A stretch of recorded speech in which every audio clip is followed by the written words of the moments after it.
Senator Tim Scott, still here in the great state of South Carolina. How you doing, Tim?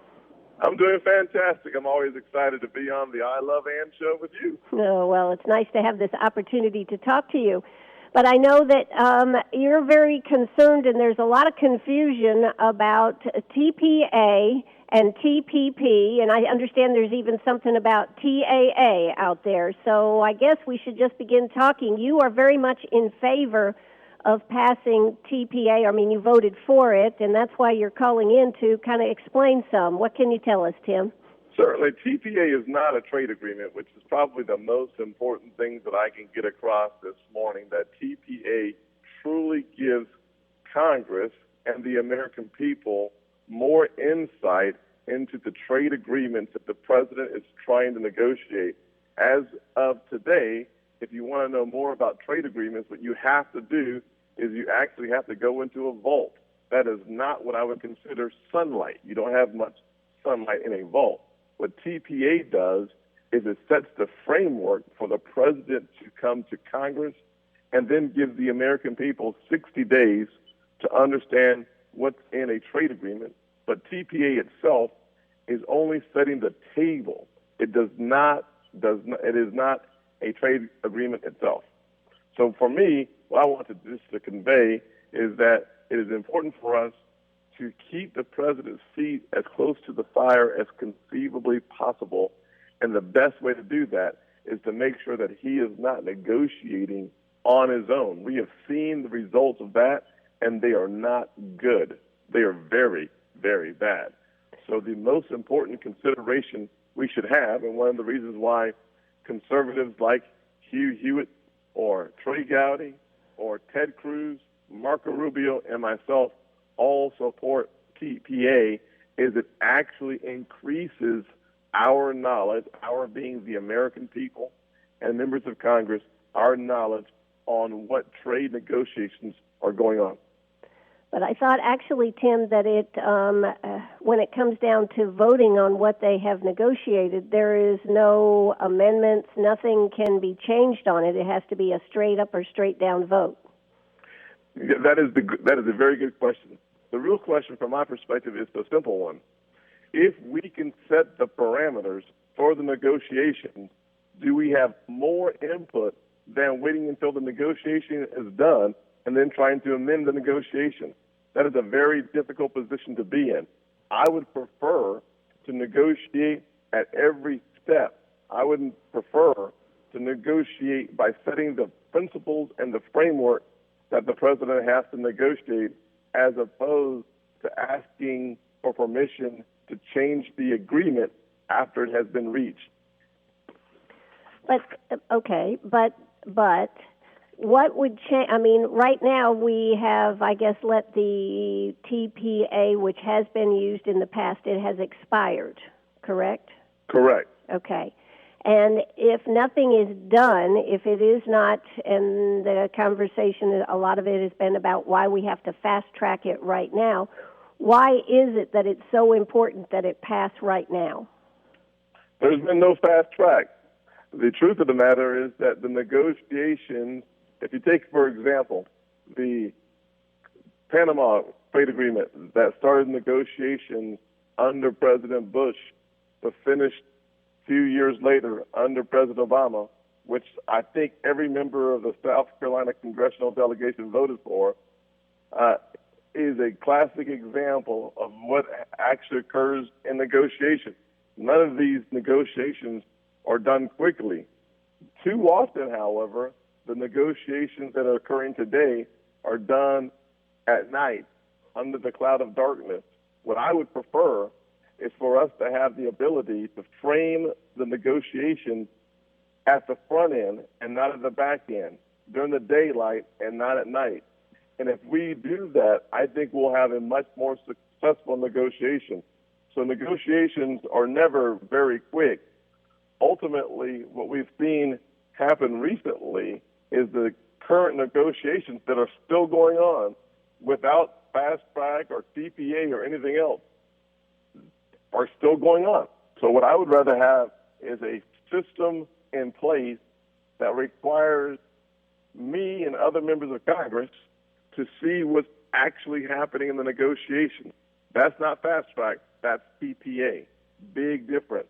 There's a reason why Hillary Clinton, Elizabeth Warren, Bernie Sanders, the unions, and environmentalists have come out against TPA because they know that this is not good for the left, but this is good for common sense and the American people to have as much sunlight on the negotiations as possible.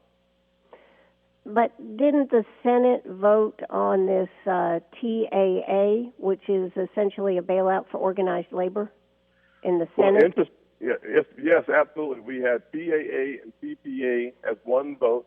In the House, they were fortunate enough to have two votes, and the Democrats voted down the TAA, so the only thing that passed was the TPA, the Trade Assistance, I forgot the last A. Trade Adjustment Assistance is what Yes. TAA stands for. Yes, so the goal of TAA is certainly to help those employees who are impacted negatively by trade. So the real question is, why did the Democrats vote it down in the House? And there's no doubt that it's a more controversial part from my perspective than TPA, but all of the veracity and veracity on issues are centered on the TPA, and so it's important for us to make sure that when we're discussing TPA, we actually know that we're not talking about a trade deal, but a framing for future deals. Well, Tim, then why is Jeff Duncan so opposed to this? Because, I mean, you read your Facebook page, you read Jeff Duncan's Facebook page. There is this, the TPA is at the center of this whole thing. Why is Jeff so opposed to it? He says he does not want to give more power to the president. Well, I love Jeff Duncan, as you know, my former roommate. Right. I think good people can disagree. If you want to give more power to the president, the best way to do that is to let him negotiate on his own, and we'll see what that looks like. We can look in Cuba to see what the negotiations look like with the hostages. We can look in China to see what the negotiations look like with emission standards, environmental standards. We can look in Iran to see the impact of negotiations. What I do not want is the president negotiating on his own on behalf of me and you and every other American. The fastest way to make sure that we are all involved in the negotiations is for us to set the principles for him to negotiate. Number one. Number two is to remember that with about 16 months left in office, none of us are looking to give him more to do, but we do all want to make sure that whatever he does before he leaves office, we have a chance to understand what, so to speak, under the hood. I don't want to wait until they're buying the car to know what's in the car. It's kind of like the Obamacare. They want to pass it to know what's in it. That was a bad strategy for all of us. What TPA does is it injects us in so that we know what's in the agreement. And I can't explain why Jeff voted against it. I can tell you there's a reason why the Cato Institute, Trey Gowdy, myself, Ted Cruz, and we all know Steve King from Iowa. He is certainly not a liberal, and perhaps one of the strongest supporters of common sense and conservatism that you'll find in the House of Representatives. So a lot of conservatives are split, but when you look at the amount of information that we have on trade agreements, the one thing we know for sure is we better make sure that we are involved on the front end so that we don't have bad agreements on the back end. Yeah, in our jewelry store here, Tim, we call that proper take-in means proper pickup. When we take in a repair, if we do cross all our I's, our T's, and dot our I's, when the customer comes to pick it up, we'll have a success. Absolutely. And I'll tell you, the one thing I know about Trey Gowdy, who I love and respect tremendously as well, is that he and I are both thoroughly combing through the TPA to figure out what our good friends who are in opposition, what they see so that we can see it as well. But there's a reason why the conservative community, many of the members of the conservative community are coming down in favor of injecting more sunlight in the process, because whether or not we have a TPA, the negotiations go forward. The framing of the next agreement is happening right now. I want to make sure that I don't have to go into a vault to see the negotiations. I want to make sure that the American people get an opportunity to see the results 60 days before there's any final signing of trade agreement. That, to me, is very important. Tim, have you been surprised at the reaction that has been out there, both on your Facebook, all across Facebook, et cetera, all the comments that have been coming out? I have not been completely surprised. Honestly, the notion that we have people selling that we're giving the president more authority is something that I would be concerned about as well. The truth is, when he continues to negotiate without any congressional oversight, that's not good news for the American people. But if you sell the fact that you're giving the president more authority, when in fact that's not accurate, that's a problem. But it does create a lot of Facebook activity. It does. If you tell people that TPA is a trade agreement and you think that your members are not listening to you and moving forward on a trade agreement, when people sell that, it's not authentic, it's not sincere, and it's truly not accurate. But people are selling TPA as a trade agreement. When you don't understand that Hillary Clinton, Elizabeth Warren, Bernie Sanders, the unions, the environmentalists, extreme environmentalists, are all in opposition to moving forward on the TPA, you would think that those of us on our side who are saying we need to make sure that the president kept in check, you would wonder why there's that big of an argument at all. But unfortunately, the side who's trying to sell the fact that we're giving the president more control and more power are saying so in a very leading way to lead to conclusions that I know are not accurate. Okay. Really, I know you're running out of time, but we just had a call and they want to know why not publish what these things are, like the TPA and the TPP. Exactly. That is what TPA, and TPA is nothing more than giving consent and bringing sunlight to the trade agreement.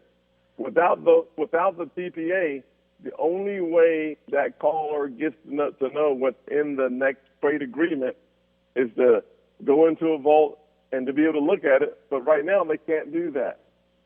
So I want to make sure that we take it out the vault, that the American people get to see the deal before we vote on it, not as we're voting on it. I agree with the caller, actually. Okay.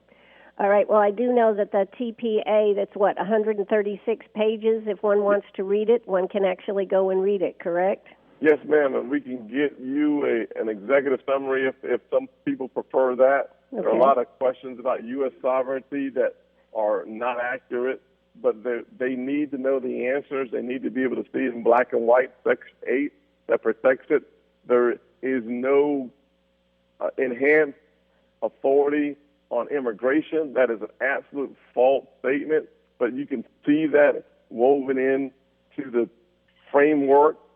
One of the things I'm looking for, I'm on the Finance Committee that actually has jurisdiction over trade agreements and the framing of trade agreements, is to make sure that U.S. sovereignty is solid as a rock in every single agreement to come. And the best way to do that is to make sure that our negotiating principles start and finishes with nothing in a single agreement can ever change federal law or state laws or U.S. sovereignty. I will not support it. I will oppose it. And the best way for me to get that on the front end is through the framing of future agreements, not waiting until I get to the agreement. I understand. If I could get that executive summary, if you could send that to us, we would sure appreciate it, and then we'll make sure it gets posted out there so our listeners can check it out. That would be huge. And I'm happy to come back on if you think it's important or necessary. If you just want to hear my smiling voice talking to your smiling voice, feel free. I'll come on after you post that would be great. Executive summary, whatever you think is best. I want your listeners to have the information, whether I persuade them or not. I want to make sure they have all the information. Senator Tim Scott, it's been too long, and I sure appreciate having your smiling voice and your straight line on this one. I appreciate you calling us this morning. God bless. Thank you so much, Senator Tim Scott. Bye-bye.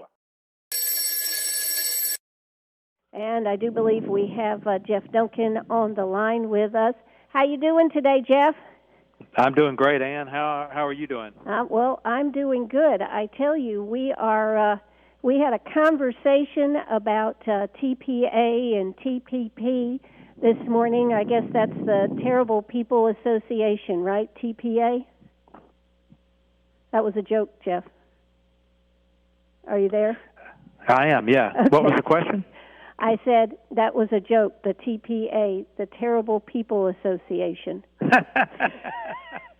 Anyways, I know that you just got off a plane, so you're probably got a little jet lag going on there, huh? Oh, yeah, no doubt. We're back in Washington today and going to have these votes coming up later on this week, probably.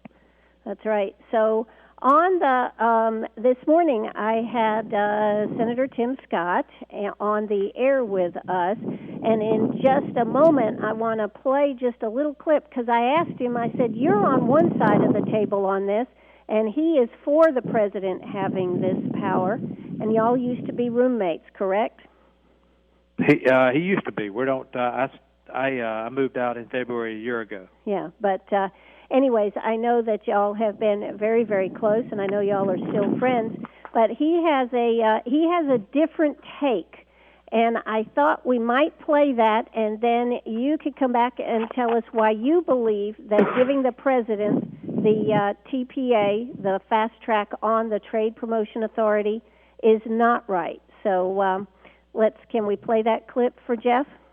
Well, Tim, then why is Jeff Duncan so opposed to this? Because, I mean, you read your Facebook page, you read Jeff Duncan's Facebook page. There is this, the TPA is at the center of this whole thing. Why is Jeff so opposed to it? He says he does not want to give more power to the president. Well, I love Jeff Duncan, as you know, my former roommate. Right. I think good people can disagree. If you want to give more power to the president, the best way to do that is to let him negotiate on his own, and we'll see what that looks like. We can look in Cuba to see what the negotiations look like with the hostages. We can look in China to see what the negotiations look like with emission standards, environmental standards. We can look at Iran to see the impact of negotiations. What I do not want is the president negotiating on his own on behalf of me and you and every other American. And then we go on and talk some more. Now, Jeff, of course, you believe that we should not give the president the authority to negotiate, correct? Well, he's got the power to negotiate right now. TPA just changes how those negotiations can take place. And why are you Any against trade deal it? right now has to come to the United States Congress. I voted on 3 trade deals since I've been in Congress that were negotiated under the Bush administration. This is fast-track trade authority.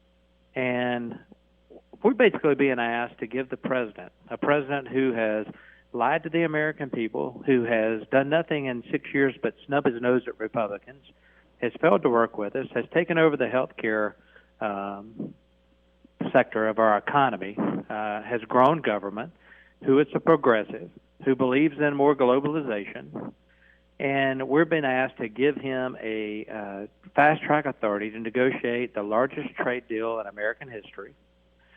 And, Ann, I didn't hear everything that Tim said, But a lot of folks think that, and I agree with Jeff Sessions on this, you put fast track on the outside of the folder and nobody looks at what's in the folder. Well, I've gone in and read TPP, and I'm concerned by some of the things that I've seen in there, some of the things that Senator Sessions is bringing out about a Trans-Pacific Partnership Commission, which is a governing body within TPP, which is actually another body sort of like the World Trade Organization that could affect American sovereignty going forward. We just voted on a bill last week that dealt with country of original origin labeling for America's beef because we were sued by Canada and Mexico within the World Trade Organization. We lost, and because we lost, the WTO was going to force a 21% tariff increase on American beef exports, which meant our farmers would have had to pass that cost on to the American consumer or someone because they were going to be paying a 21% tariff to export their beef. And that was a decision by a third-party organization, the WTO, that violated American sovereignty, telling our farmers what they had to do or not do. So we're going to create a brand new organization within the TPP that could essentially do the same thing. There's just a lot of things in here that we need to be very aware of. But that's I go back to the fact that we've been asked to go along with a president who hasn't been willing to go along with us in a lot of things. Well, but that's the TPP, which is the Trans-Pacific Partnership. The other issue is the fast-tracking of TPA, which is the Trade Promotion Authority. I think Tim believes that we'll have a better understanding about what the president is negotiating if TPA is passed, and then when it comes to the Trans-Pacific Partnership, we will know more going along on what's happening on the deal. Do you feel that way or not? Well, every president up until this president has had trade promotion authority. Correct. But what we're doing in this TPA, with this TPA, is changing some of the ways that these bills navigate through the United States Congress. Some say they're good, some say they are bad. The problem I have with what it does is we're asked to be entered into a trade deal that, because of this TPA, it can't be treated like a normal treaty. I believe it is a treaty. I believe these trade agreements are treaties, and they should come to the Senate and have an opportunity to be debated and have to overcome that 60-vote majority. Just like a treaty, actually more than 60 votes, it takes 2/3 of the Senate to vote for it. It needs to be treated like a treaty. Congress can't filibuster under this TPA. There's just a lot of different things that we ought to think about, Ann. And then if you think about the trade deal in general, whether it's TPP or whether it's TTIP or whether it's TISA, all three that are coming up under this TPA, under this president, when you think about those, I lost my train of thought there, but there are three deals that are coming up under this president: TPP, TTIP, which is European transatlantic trade deal, and then TISA. It's very difficult to say that these are free trade deals that are going to benefit American manufacturers and American workers when you also are being required to vote on trade adjustment assistance for those American workers who lose their jobs. That's indicative. That's the TAA, I believe, isn't it? That the unions and everything were very much in favor of. That got voted down last week. Is that right? Yeah. Well, what the Senate did, in order to get it passed through the Senate, in order to get TPA passed through the Senate, they had to include TAA, right? Which is trade adjustment assistance, which provides work training assistance for American workers who lose their job as a result of a trade deal. And so we're making the assumption that American workers are going to lose their jobs because of these trade deals. And so we're going to provide them another government program, another government assistance to help them retrain. In order to do that, we've got to pay for that somehow. The Senate reduced some Medicare funding to actually pay for it. The House's version is trying to say we're going to collect more in tax revenue through IRS enforcement, if you believe that or not. And so TAA was made part of TPA in order for it to pass the Senate, because that's the only way they were going to get certain Democrats to vote for it. Well, then it comes over the House, and the House leaders knew that no Republican hardly was going to vote for it with TAA in there, so they split the bill with some funky rule last week where they divided the question and said that the TAA has to pass, TPA has to pass, then they're going to marry those back together when it goes to the president's desk. And then they also said, we don't like to cut Medicare, and so we're going to amend TAA. Instead of cutting Medicare, we're going to amend it to IRS enforcement and collections and a couple other pay-fors. But we're not going to do it within the TAA bill, because if we do it within the TAA bill, then that whole TPA bill and TAA, when they're married back together, will have to go back to the Senate, and the Senate doesn't have the votes for that kind of pay-for. So we're going to amend another bill with the pay-for that changes the Medicare, and it's going to pass. And when TPA TAA combination gets to the president's desk and passes Congress, the pay-for will change at that point in time. If you're not confused, you should be. I'm confused because it's hard to explain. It's shenanigans. It's budget gimmicks on the Republicans' part to pass a rule. That's why I voted against the rule last week, and I told Kevin McCarthy that I felt like it was shenanigans. And he said, what shenanigans? And I said, well, all these budget gimmicks. He said, well, there are no gimmicks. Well, lo and behold, the Rules Committee chairman comes out that same day and said he was unsure whether these gimmicks were going to pass or not. It sounds like the old peanut shuffle, who's got the peanut underneath the cups on a table here. You know, it's very Pelosi-esque, and it's wrong, and I think our founding fathers would be rolling over in their graves at our actions up here for trying to get bills passed instead of being straightforward with the American people on a trade deal, especially the largest trade deal ever to face this country, 12 countries coming together. And then all the shenanigans that are going on up here just to try to get the bill passed. Yeah, and that's indicative of past what I call Pelosi, Obama, and Reid policies and procedures that we shouldn't be doing, that we ran against in 2010 that when we became the majority.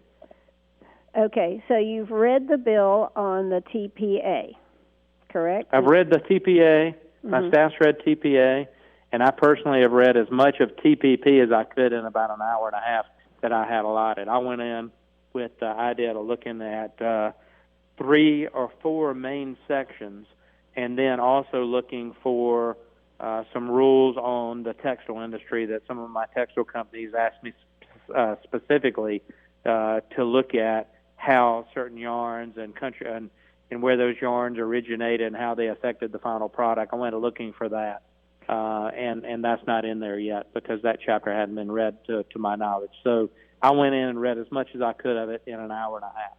Now, you said you went in and read as much of it as you could. Does that mean that you have to go to some special place to read it? Yeah, I mean, and honestly, it shouldn't be classified. From what I read, nothing jumped out at me that should be classified. You know, Jeff Sessions and others have reported that this does create the Trans-Pacific Partnership Commission, and I believe that to be true as well. I know what it's charged with doing, and there's some ambiguous language in there that I'm concerned about in TPP, but I think the American people ought to have a chance to read it. I think all Congress ought to have a chance to read it and ought to be debated like any other bill on the House floor and the Senate floor, and ought to pass Congress. Ultimately, it will, but the only time it will is after TPA passes and after the President finishes these negotiations. And at the end of the day, Ann, it's still the President's trade agreement. And if you trust the President or not, that's a rhetorical question for everyone to come up with their own opinion of. But when I read in Politico this week where it said, and I'm looking up the exact words, see if I can find it. Bear with me just a second. Sure. I'm not putting my hands on it, but it's the President's agreement. So I'll leave it at that. Well, now, Jeff, what happens if TPA is not passed? What if we just work under this continuing, well, I guess, do we have a resolution or what do we have that's been going on since 2007, I understand, that all the things that were there in 2007, I guess, were eventually passed into law in 2011 and 2012. So what happens if TPA doesn't pass? Well, if TPA doesn't pass, the president can still negotiate TPP, but the other countries are real leery of entering in negotiations with the U.S. Trade Representative and the administration, knowing that Congress can amend or change the final agreement, and it does have to have an up or down vote. But it's got to have an up or down vote ultimately under TPA anyway. So they shouldn't be leery about that. Congress is still involved. There's just a weakening of Congress's involvement under TPA. So if TPA doesn't pass, here's what I think will happen.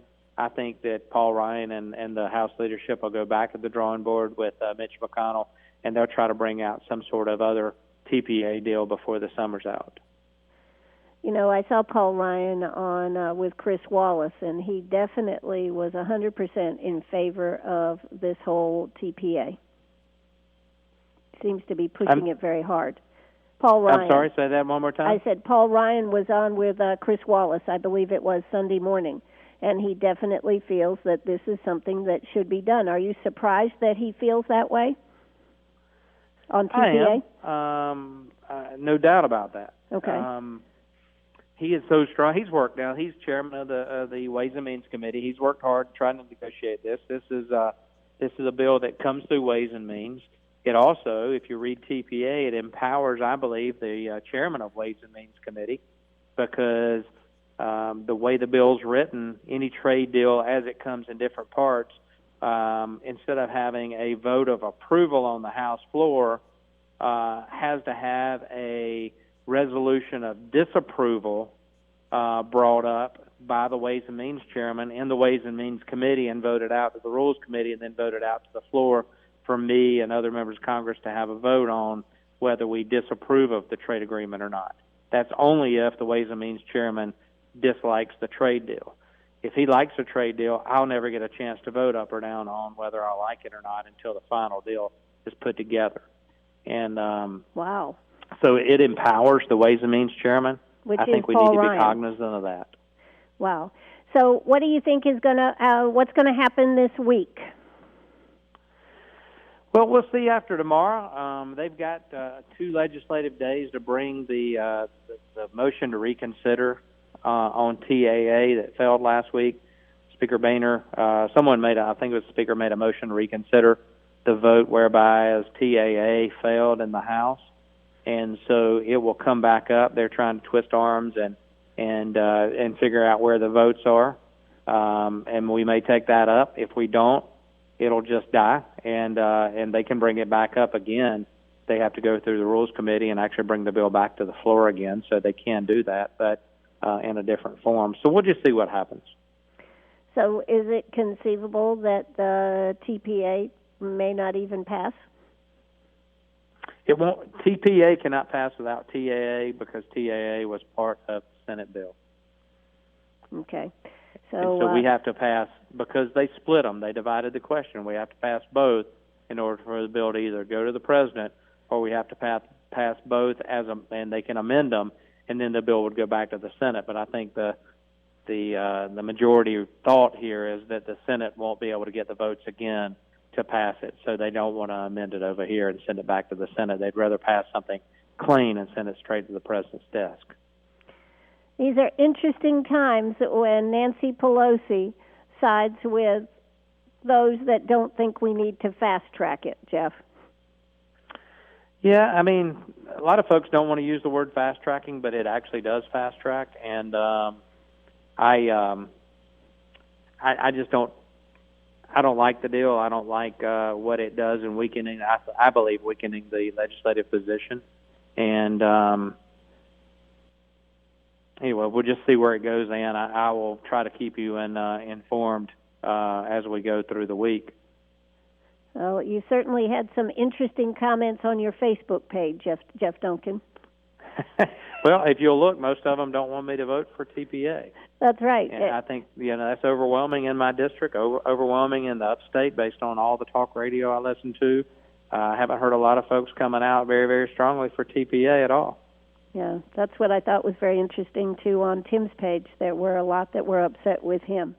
But anyways, listen, I'm glad you made it up there to Washington, D.C. You better keep us in the loop and keep us informed. Thanks so much for calling us today, Congressman Jeff Duncan.